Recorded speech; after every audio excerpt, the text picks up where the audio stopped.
Good evening sisters. ఏంది మళ్ళా late night అయిపోయింది. మ్యాచ్ వచ్చేసరికి ఏమో ఎందుకు ఇంత అయింది, ఏమైంది, మళ్ళా కింగ్స్ 11 పంజాబ్ గెలిచిందా లేకపోతే గుజరాత్ టైటన్స్ గెలిచిందా ఏందా అనేది ఈ వీడియోలో ఇన్ డీటెయిల్గా తెలుసుకున్నాం. సో అహ్మదాబాద్లో ఈసారి అయితే మన ఫస్ట్ మ్యాచ్ అయితే జరగబోయింది. నేను మార్నింగ్ ఎక్స్పెక్ట్ చేశాను, ఒక్కటైతే చెప్పాను నా ప్రివ్యూలో, ఏంటంటే ఈ పిచ్ నుంచి మనం చాలా అన్ఎక్స్పెక్టెడ్ చేయొచ్చు. ఈ పిచ్ ఎట్లా బిహేవ్ చేస్తుందో తెలియదు.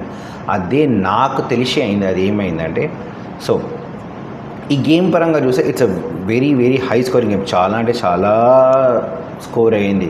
కింగ్స్ 11 పంజాబ్ ఇంకా గుజరాత్ టైటన్స్. సో ముందర టాస్ చూసుకుంటే కనుక గుజరాత్ టైటన్స్ వాళ్ళు టాస్ గెలిచి కింగ్స్ 11 పంజాబ్కి అయితే వాళ్ళు బ్యాటింగ్కి ఇన్వైట్ చేశారు. స్క్వాడ్ పరంగా చూసుకుంటే నేను ఫిలిప్స్ వస్తాడనుకుని ఎవరు మన గుజరాత్ టైటన్స్లో వాళ్ళైతే ఓన్లీ 3 ఫారినర్స్ వెళ్ళారు. సో వాళ్ళ 3 ఫారినర్స్ వచ్చేసి ఎవరు మన Jos Buttler, Rashid Khan, Kagiso Rabada వీళ్ళు ఉండే. సర్ప్రైజింగ్లీ ఏంటంటే నాకు వాళ్ళ దాంట్లో నేను వాషింగ్టన్ సుందర్ అనుకున్నాను, కానీ వాళ్ళ అర్షద్ ఖాన్ అన్న మిగతా వాళ్ళందరూ ఓకే, ప్రసిద్ధ్ కృష్ణ వాళ్ళండి. ఒక పక్కన కింగ్స్ 11 పంజాబ్ వాళ్ళు చూసుకుంటే వాళ్ళైతే నేను మార్నింగ్ ప్రివ్యూలో చెప్పినట్టుగానే వాళ్ళ 4 షాట్ ఎవరు మా మార్కో యాన్సన్, ఇంకా ఒకళ్ళు మన మార్కస్ స్టోనీస్, గ్లెన్ మ్యాక్స్వెల్, ఇంకా అమర్జాయ్ ఉజాయి వచ్చాడు. నేను వాళ్ళ దగ్గర నుంచి నేను ఎక్స్పెక్ట్ చేసింది ఎవరంటే ఇంగ్లీష్ అనుకున్న వికెట్ కీపర్, కానీ వాళ్ళు ఆఫ్ఘనిస్తాన్ మన అమర్జాయ్ ఉజాయి వేసే తీసుకున్నారు. సో కింగ్స్ 11 పంజాబ్ మాత్రం వాళ్ళకి ఒక మంచి శుభారంభం వచ్చిందని చెప్పాలి. ఫస్ట్ స్కోర్లోనే వాళ్ళకి బాగా వచ్చింది. కానీ ఏంటంటే వాళ్ళ దగ్గర వాళ్ళు ప్రభసింహన్ సింగ్ ఇంకా ప్రియాంష్ ఆర్య, ఈ ప్రియాంష్ ఆర్య అనే ప్లేయర్ గురించి నాకు అంతగా తెలియదు, బట్ వీళ్ళిద్దరు రావడం అయితే జరిగింది ఓపెనింగ్. ప్రియాంష్ ఆర్య ఒక లెఫ్ట్ హ్యాండ్ అంటే ప్రభసింహన్ సింగ్ తన ఫందాతో స్టార్ట్ చేశాడు, కానీ తనని మాత్రం ఎవరు మన కసీకో రబాడా అయితే అవుట్ చేయడం అయితే జరిగింది. కసీకో రబాడా అయితే అవుట్ చేయడం అయితే జరిగింది. ఎవరైనా మన ప్రియమర్ సింగ్, హర్షదీప్ సింగ్ నుంచి మంచి క్యాచ్. దాని తర్వాత షురు అయింది చూడండి. కింగ్స్ 11 పంజాబ్ కెప్టెన్ శ్రేయస్ అయ్యర్, కొత్త టీమ్ మేనేజ్మెంట్. లాస్ట్ టైం అయితే ఉంది కోల్కతా నైట్ రైడర్స్ కప్పు గెలిపించాడు, కానీ అది మొత్తం గౌతమ్ గంభీర్ ఖాతాలోకి వెళ్ళిపోయింది. కానీ ఈసారి అటువంటి ఏమీ లేదు.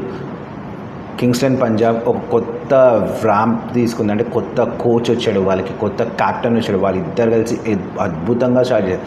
సో ప్రియాంష్ ఆర్య ఇంకా శ్రేయస్ ఇద్దరు ఆడుతున్నారు చూడండి. అబ్బాయి ఏమన్నా ఆడారు. ఆ పవర్ ప్లే మాత్రం జబర్దస్త్ అంటే జబర్దస్త్ ఆడారు. నేను రోజు చెప్తూనే ఉన్నా ఒకళ్ళు చూసుకుని. సో ప్రియాంష్ ఆర్య కొట్టిన షాట్స్ లెఫ్ట్ హ్యాండర్ చాలా అద్భుతమైన షాట్స్. తను కవర్ డ్రైవ్స్ కానీ పుల్ షాట్స్ కానీ అన్నీ బాగా అద్భుతంగా కొట్టాడు.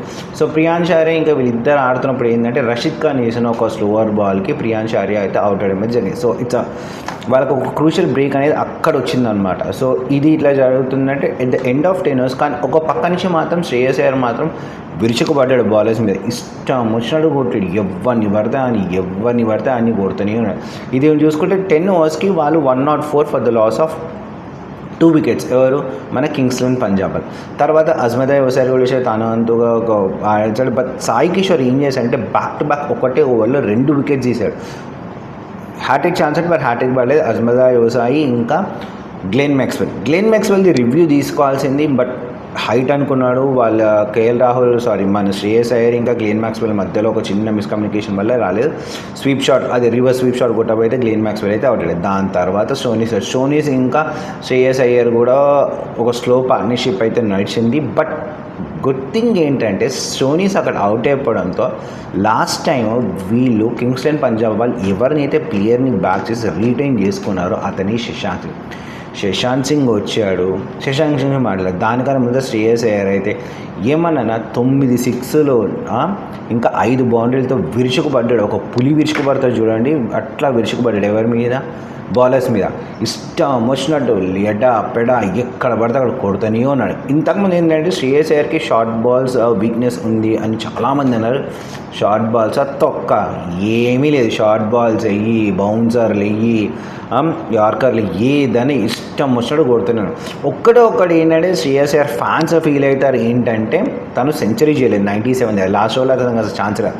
లాస్ట్ ఓవర్ ఎందుకు ఛాన్స్ రాలేదంటే శశాంత్ సింగ్ ఎవరైతే ఉన్నారో లాస్ట్ ఓవర్ సిరాజ్ని కొట్టాడు చూడండి. అబ్బా అన్ని బౌండరీస్తో 24 రన్లు కొట్టాడు. ఆ ఓవర్లో కనుక సిరాజ్ అన్ని రన్స్ ఇచ్చిండకపోతే మాత్రం రిజల్ట్ ఇంకొకలాగా ఉండేది.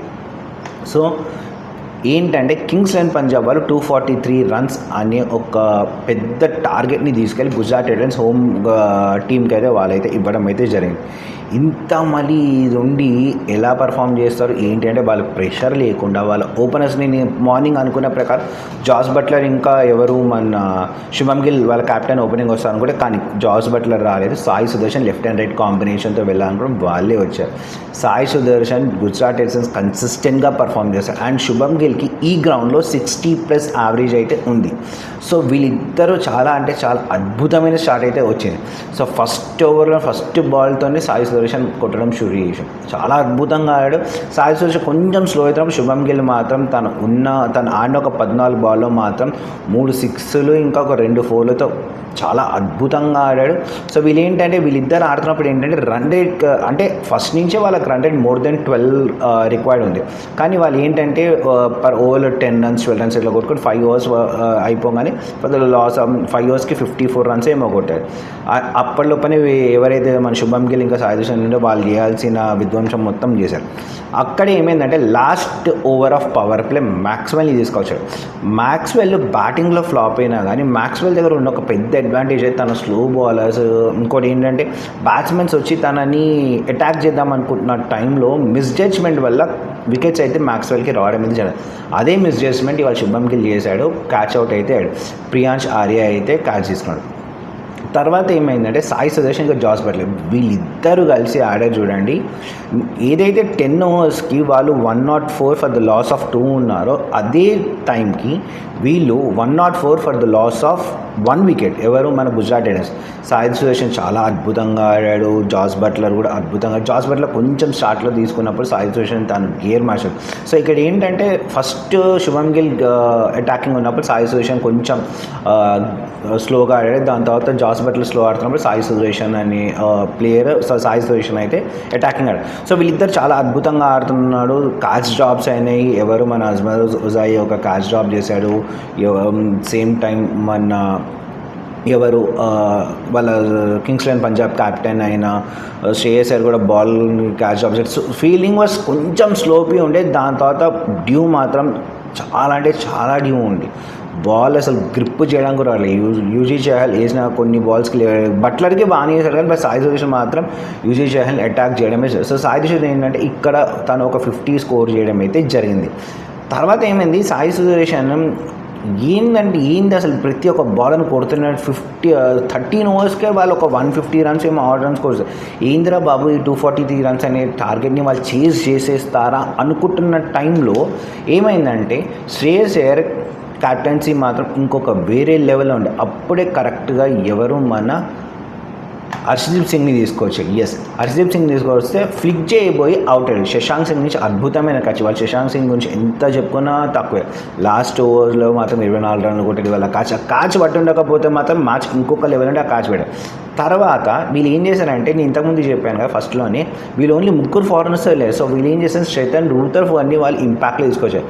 ఇంపాక్ట్ సబ్ ఇవాళ ఎందుకు క్రూషల్ అవుతుందో T20స్లో మాత్రం ఇద్దరు టీమ్స్ చూపించారు. ఒక పక్కన బ్యాటింగ్ లేక వీళ్ళ బ్యాటింగ్ ఆర్డర్లో ఎవరు లేవు. శ్రేతన్ రూతర్ఫర్డ్ వచ్చి ఏమన్నా కొట్టాడా, యాన్సన్ని కొట్టాడు, హర్షదీప్ సింగ్ అందరినీ కొట్టాడు. అంటే మ్యాచ్ మొత్తం ఏమైంది 15 ఓవర్స్కి వాళ్ళు 180 runs ఏమో కొట్టారు. ఇంద్రా భగవంత వీళ్ళు చేజ్ చేసేస్తారా అనుకుంటున్న టైంలో బట్లర్ ఇంకా శ్రేతన్ రూతర్ఫర్డ్ ఇద్దరు మంచి అయిపోయింది. ఇంకొక 36 balls or 30 balls ఒక 75 runs ఏమో కొట్టాలి. సో T20లో లాస్ట్ 5 ఓవర్స్లో 60 or 70 runs ఇట్స్ ఈజీ. అది ఈజీగా కొట్టచ్చు. కానీ ఇంపాక్ట్ సబ్ విజయం అందించిన వైశాఖ్ విజయ్ కుమార్. నిన్న నేను ప్రివ్యూలో చెప్పాను వైశాఖ్ విజయ్ కుమార్ టీంలో ఉంటాడు అని నాకు అనిపించింది. బట్ టీంలో అయితే తీసుకొని సూపర్ సబ్లో వచ్చాడు. పర్ఫెక్ట్ లైన్ అండ్ లెంత్తో ఆఫ్ స్టంప్కి కరెక్ట్గా వేసి ఒక ఓవర్ 15th ఓవర్ వేసాడు, 5 runs ఇచ్చాడు. 17th ఓవర్ వేసాడు, ఓన్లీ 3 runs ఇచ్చాడు. 19th ఓవర్ వేసాడు, ఒక్క 6 ఏమో ఇచ్చాడు. బట్ తను ఇవాళ శ్రేయస్ అయ్యర్ 97 runs కొట్టుండొచ్చు, శశాంక్ సింగ్ 47 కొట్టచ్చు, సాయి సుదర్శన్ 71 కొట్టచ్చు, శుభమ్ గిల్ ఎక్స్ట్రా ఆర్డినరీగా పర్ఫార్మెన్స్. వీళ్ళందరూ కాదు, నాకు తెలిసి ఈ మ్యాచ్ కింగ్స్ అండ్ పంజాబ్ గెలిచిందంటే అది వైశాఖ్ విజయ్ కుమార్ వల్లనే. తను వేసిన లైన్ అండ్ లెన్స్కి ఇంపాక్ట్స్గా వచ్చి ఎంత అద్భుతంగా అంటే మొత్తము అప్పటి వరకు 5 overs 78 runs ఉండాల్సింది వాళ్ళకి 15th over 16th over ఇంకా అదే లైన్ ఏదైతే వైశాఖ్ విజయ్ కుమార్ వేసాడో 16th over మార్కో యాన్సన్ అదే లెంత్లో వేయడం అయితే స్టార్ట్ చేశాడు. సో చాలా అద్భుతమైన లెన్స్ వేసాడు. సింగిల్స్ రాలేదు, బౌండరీస్ రాలేదు, వైడ్లు పడినా ప్రాబ్లం లేదు, అదే లెంత్ వేసుకుంటూ వచ్చాడు.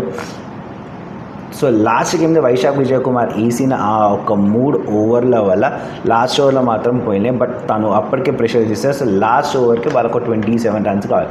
లాస్ట్ ఓవర్ మన హర్షదీప్ సింగ్ వచ్చాడు, 2 wickets అయితే పడడం అయితే జరిగింది. సో లాస్ట్ ఇయర్ ఇప్పటి వరకు హైయెస్ట్ టోటల్ ఏదైతే ఉందో దాన్ని చేజ్ చేసింది మన కింగ్స్ లెవెన్ పంజాబ్. అది కూడా అప్పుడు ఉన్న కింగ్స్ లెవెన్ పంజాబ్ టీం వేరు. అది కూడా at present Kings eleven Punjab అయిన కెప్టెన్ అయిన శ్రేయస్ అయ్యర్ కెప్టెన్స్ చేసిన కోల్కతా రైడర్స్ మీద ఈడెన్ గార్డెన్స్లో చేజ్ చేయడమే జరిగింది. ఇవాళ అటువంటి తప్పేమీ లేకుండా కింగ్స్ లెవెన్ పంజాబ్ వాళ్ళు 11 runsతో అయితే ఈ మ్యాచ్ గెలవడం అయితే జరిగింది. సో ఇది అనమాట. సో మొత్తం ఇవాళ చూసుకుంటే కనుక ఓవరాల్గా చూసుకుంటే ఇవాళ 16 6లు కొట్టారు GAT వాళ్ళు. ఇంకొకటి ఇది హైయెస్ట్ అనుకుంటా, సెకండ్ హైయెస్ట్ ఇన్ IPL వాళ్ళు కొట్టిన దాంట్లో. సో చాలా రికార్డ్స్ అనేవి బ్రేక్ అవుతున్నాయి, ఇంకా చెప్పుకుంటూ పోతే ఇంకా ఉంది. బట్ విజయ్ కుమార్ విజయం అందేశాడు కింగ్స్ లెవెన్ పంజాబ్కి. నాకైతే సూపర్ అనిపించింది. తను ఎందుకు అట్లా పర్ఫామ్ చేశాడంటే లాస్ట్ టైం తను RCB కాదు చిన్నస్వామి స్టేడియంలో, అది ఒక బ్యాటింగ్ పారడైస్. గ్రౌండ్ చిన్నగా ఉంటుంది, పిచ్ కొంచెం ఫ్లాట్ ఉంటుంది, అక్కడ పెద్ద పెద్ద స్కోర్లు వస్తాయి. అక్కడ బాగా ట్రైన్ అయ్యాడు. సో ఆ ఎక్స్పీరియన్స్ అంతా తీసుకొచ్చి వాళ్ళ మ్యాచ్లో చూపించడం వల్ల కింగ్స్ లెవెన్ పంజాబ్ వాళ్ళైతే ఇవాళ గెలవడం అయితే జరిగింది. Kings eleven Punjab good start. ఇప్పటి వరకు చేసింగ్ టీం గెలుస్తుంది అని అనుకున్నాము, బట్ లేదు. Evening match first time defending team అయితే గెలవడం అయితే జరిగింది. ఇదే నాకు అనిపించిన రివ్యూ. మళ్ళీ మీకేం అనిపిస్తుంది? నేను చెప్పే కంటెంట్ కనుక అనిపిస్తుంది నా ఛానల్ లైక్ చేయండి, షేర్ చేయండి, సబ్స్క్రైబ్ చేయండి. సబ్స్క్రైబ్ చేయడం మాత్రం మర్చిపోకండి. వీడియో మొత్తం చూడండి, కమెంట్స్ చేయండి. మీరు చెప్పే కమెంట్సే నాకు Boost up. Thank you. Good night.